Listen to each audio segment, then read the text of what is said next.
Hello everyone. तो motional EMF और rail problems discuss करेंगे, बट उससे पहले यार पिछली वीडियो में एक चीज़ भूल गए थे अपन। अगर जिसको जो बोर्ड वाले हैं ना, जो उनमें देखो लिख नहीं रहा, ऐसे ही बोल दे रहा है, खैर सुन लेना ध्यान से कि जो फराडेज लॉ ऑफ इलेक्ट्रोमैग्नेटिक इंडक्शन होता है ना, उसमें जो पहला लॉ था ना कि वो हमने उसमें बताया था कि इंड्यूस्ड ईएमएफ की वैल्यू -d∅/dt होती है। उसको न्यूमन्स लॉ भी बोलते हैं।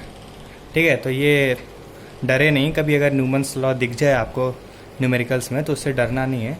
बेसिकली देखो, अब बोर्ड्स या जो सभी स्टैंडर्ड एग्जामिनेशंस का पैटर्न मुझे जो लगता है ना, अब वो ग्राफ वाले क्वेश्चंस पूछना ज़्यादा प्रीफर करते हैं।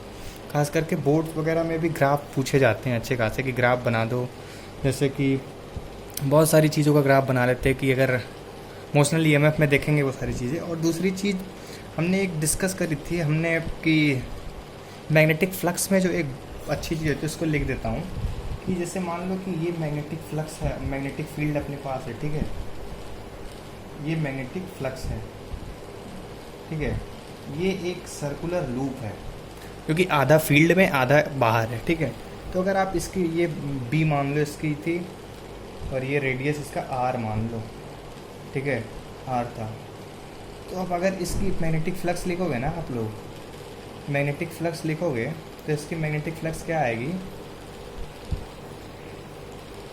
ये हाफ एरिया आएगा। अगर जिसको चमका उसके लिए अच्छी बात है कि एरिया वही ली जाती है जो मैग्नेटिक फील्ड में प्रेजेंट हो। ठीक है, जो एरिया मैग्नेटिक फील्ड में है वही ली जाती है। बाहर है तो ये फ्लक्स जनरेट नहीं कर पाएगा।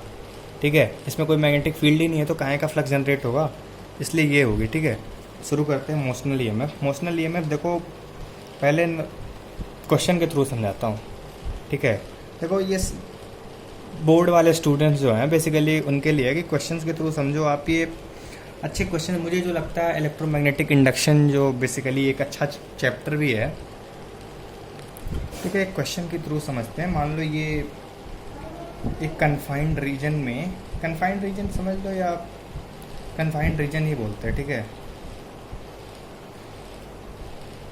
ठीक है, एक यहाँ से स्क्वायर छोड़ा हमने, स्क्वायर ने रेक्टेंगल मान लो, इसकी वी वेलोसिटी दी, और ये जो है इसको आपने एल मान लिया। ठीक है, एल मान लिया। अब इसकी जो थी ना, ये बी नॉट थी। ठीक है, अब जो इस पे अब आपसे पूछा गया, ये जब वी वेलोसिटी इसमें चलता जाएगा, थोड़ी देर बाद ये कोई ऐसी सिचुएशन आएगी जब ये इतना अंदर जा चुका होगा, इतना जा चुका होगा, फिर थोड़ी देर बाद इतना अंदर आ चुका होगा, फिर देखो ये कुछ देर बाद पूरा बाहर आ चुका, क्योंकि वी वेलोसिटी से मूव कर रहा है। तो ठीक है, इसकी कंडीशन क्या बनेगी। अब इससे आपसे पूछा जाएगा कि बताओ कि इसमें पहले ईएमएफ ही निकालते हैं, इंड्यूस्ड ईएमएफ की वैल्यू क्या होगी जब ये इसमें पार्शियली अंदर जाएगा, जब पूरा अंदर जाएगा या पूरा बाहर आएगा। तो ठीक है, पहले तो देखो, पहले बाहर है तो कोई वैल्यू नहीं है, सिंपल सी बात है। केवल अगर मैग्नेटिक फील्ड नहीं है, ऊपर देखो बताइए मैग्नेटिक फील्ड नहीं है तो कोई इसमें मैग्नेटिक फील्ड नहीं है तो फ्लक्स आएगा ही नहीं। फ्लक्स नहीं आएगा तो काहे का इंड्यूस्ड ईएमएफ, क्योंकि यार अगर मैग्नेटिक फील्ड होगी तभी तो जनरेट करेगा। अब मान लो ये जैसे एक्स अंदर गया, जो ऊपर बात की थी आपने, ये एक्स अंदर गया। तो ठीक है, एक्स अंदर गया, वी वेलोसिटी से चल रहा है ये। तो अगर आपको इसका पूछा जाए, अब बताओ कि इंड्यूस्ड ईएमएफ की वैल्यू क्या होगी, तो बेसिकली अगर किसी को वेलोसिटी का फार्मूला याद हो तो x/t होता है। x/t इसलिए velocity distance by time taken होती है। वेलोसिटी स्पीड में अंतर क्या होता है, वेलोसिटी में डायरेक्शन होती है। ठीक है, तो अब x की वैल्यू निकालो, x कितना चला, तो ये vt आएगा। vt is equal to x आ गया। अब अपने पास क्या है, x अगर इसकी vt vt x की वैल्यू है, यानी vt डिस्टेंस ये चला है।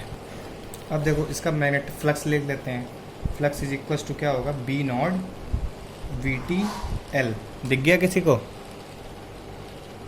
आई थिंक दिख गया होगा। बी नॉट मैग्नेटिक फील्ड और वी टी क्या है, X into L. X into L क्या होगी, एक्स भी मीटर में था और एल भी मीटर में है, तो मीटर स्क्वायर, यानी रेक्टेंगल की एरिया जो होती है वो मीटर स्क्वायर में आती है। तो ठीक है, B naught V T L आ गया। अब इंड्यूस्ड ईएमएफ की वैल्यू क्या थी, -d∅/dt। कर दो जी, B naught V T L D T कर दो जी। ठीक है, नेगेटिव साइन इधर लगा है। इसकी वैल्यू अगर ध्यान से देखो तो बी नॉट वी एल आ गई। दिख गई, कितने लोग को दिख गई वी नॉट, क्योंकि टी का डिफरेंशिएशन 1 होगा, ठीक है। तो minus B naught V L आ गया। अब माइनस देखो इसमें भी डायरेक्शन है, खैर वो मत समझो। अब जब ये अंदर चला गया ना, तो पूरी तरीके से अंदर गया तो मैग्नेटिक फील्ड जो ये होगी इसकी जीरो, मैग्नेटिक फ्लक्स जीरो हो गया, यानी इंड्यूस्ड ईएमएफ जीरो होगी जब पूरी तरीके से अंदर है। तो इसकी जो इंड्यूस्ड ईएमएफ की वैल्यू आएगी minus D phi by D T is equal to zero आएगी। कैसे देख लो यार, क्योंकि अगर ये अंदर चला गया पूरी तरीके से तो इसका मतलब इसका फ्लक्स कांस्टेंट हो गया, एरिया कांस्टेंट है, मैग्नेटिक फील्ड भी मिल गई, बी नॉट कांस्टेंट ही थी पहले, तो कांस्टेंट का डिफरेंशिएशन जीरो होगा, ठीक है। फिर बाहर आया, फिर जीरो हो गया। क्यों जीरो हो गया? बाहर मैग्नेटिक फील्ड ही नहीं है यार। तो ये देखो, अगर बेसिकली ध्यान से देखो ना, ये मैकेनिकल एनर्जी को कन्वर्ट करा है हमने इलेक्ट्रिकल एनर्जी में, इसमें मैकेनिक्स घुसा दिए या जो भी कर लो, आपकी इसकी मोशन की वजह से ईएमएफ आया ना, ठीक है।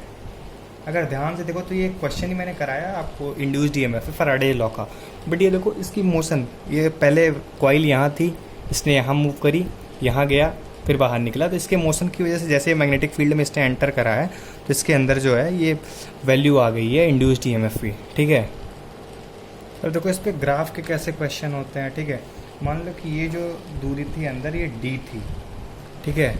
अब डी थी, इसका ग्राफ पूछा जाए कि टोटल ग्राफ बता दो इसका तुम, ठीक है। तो ग्राफ बताने का देखो सिंपल सा लॉजिक, फ्लक्स वर्सेस टाइम का जो ग्राफ बनेगा ना, बेसिकली देखो ये अभी समझा देता हूँ, ठीक है।